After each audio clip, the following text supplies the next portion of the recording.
was the case that I did almost kind of feel like, is this really possible? Can I do this? But then I also thought, well, if it's possible, am I good enough to do this? Like, am I, a good enough person to actually have this happen for me? Would I be acceptable, like, in these positions where I'm happy? And I feel like one of the big things that changed for me was like, it's not like a separate breed of people who are in, who are doing the sort of things that you want to do. They're people like you, and they have just decided to do those things, and it's perfectly possible. And if you if you get your plan to do it and then move forward in that, eventually you will get there, as long as you keep moving forward and like your focus on what it is you want to do. Because I think it is easy to get distracted. It's easy to get caught up in like, day-to-day kind of routine, and you don't really think about it. And then it only kind of comes to the surface when you're like not at work, or you are at work and things are going particularly badly or something. And you're like, wow, this is my life right now. And it's not great, and then you think about people who go through their lives miserable. And especially for me, I've thought a lot about getting older. And I turned 30, I think, like right before I thought about getting into the program. And I was like, I'm 30. Do I want to be 40 still doing the same stuff I did when I was younger, and feeling inadequate, and feeling like if I'd started at 30, how much further along would I be?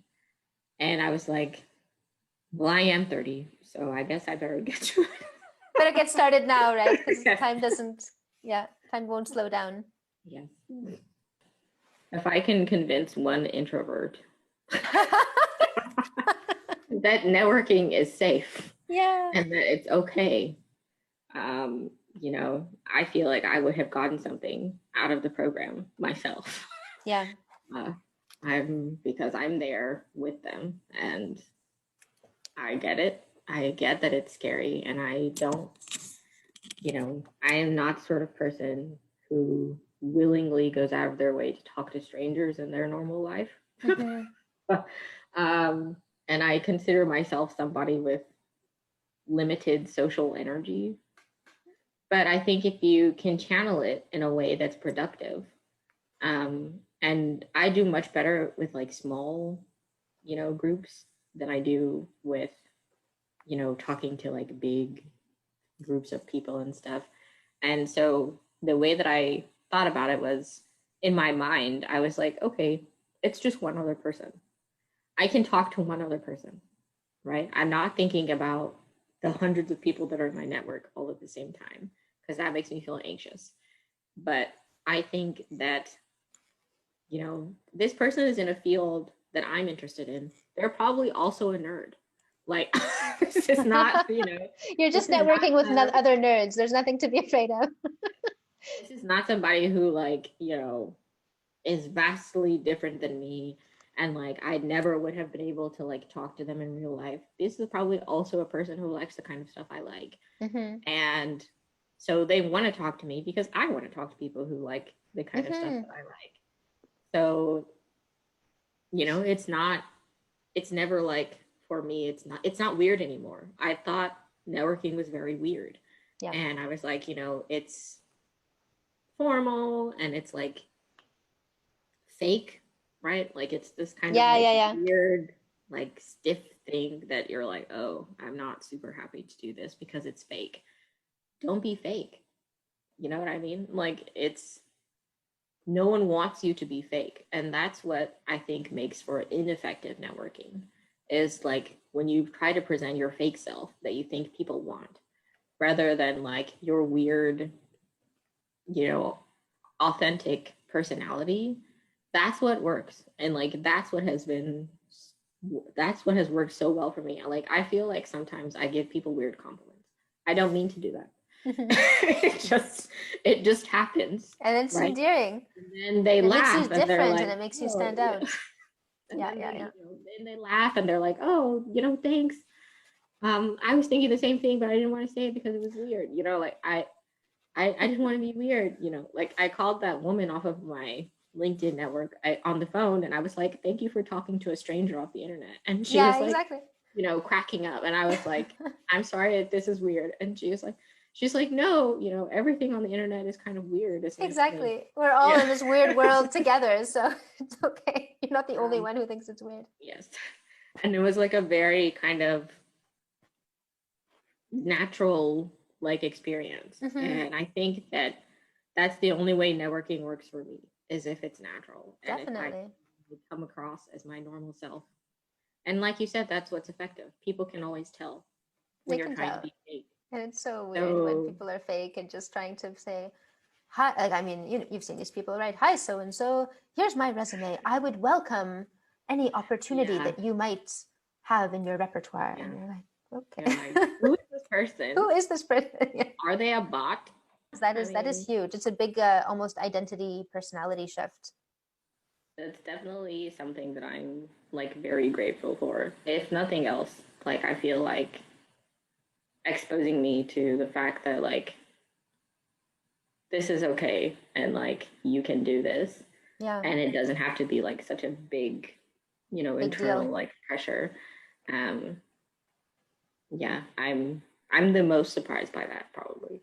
Yeah. It's really amazing. And I'm really happy that you've made that shift, because you really deserve it. You are one of those people who, you want to see people like you out there succeeding. It's kind of like, otherwise you end up being one of these people who's kind of in hiding, and you have so much to offer, but it's being hidden away. And I bet in your networking, people also like to see, I think that's also why people want to help you, because they can kind of see that, oh, wow, she's got a lot to offer, and she really is serious about her job and about what she wants to do. And so they want to help you to actually achieve that. And then with the belief, kind of the belief shifts, this whole thing of, hey, you deserve it, right? If anyone deserves to have those positions, it's you. And just that sense of deserving, and that sense of, you're allowed to have the best of life. Mm-hmm. Yeah. I think that's a huge thing as well.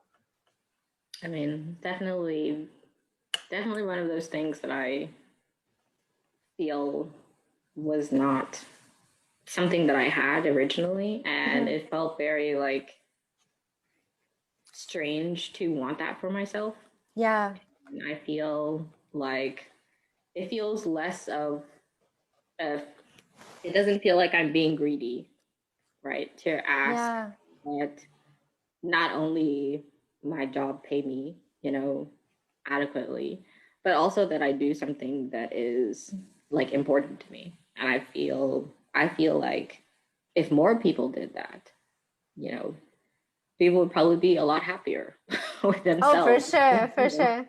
Yeah. And I think so many people are almost putting themselves down, kind of feeling like, oh, I can't ask for that. I can't possibly want that. I don't deserve that. But then they're kind of jealous of other people who have, the salary or the job or whatever it is, as opposed to just saying, oh, well, if I'm jealous of them having that position, why don't I have a plan to get the same position? I deserve it just as much. Yeah.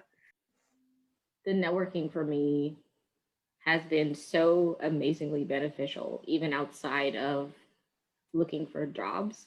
It's just made me feel more confident as a person. I'm not some, creepy, weirdo in the background. Mm-hmm. I can talk to people up front, and they're happy with that. I don't have to be hidden. Like you said, I don't have to be a hidden person.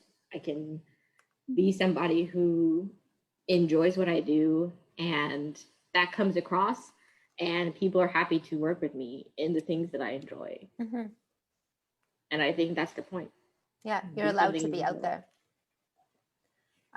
So one more question. So was there a key part, what was the key element of the program that you think most shifted the tables for you in terms of the networking? Because obviously you knew you wanted to be better at networking.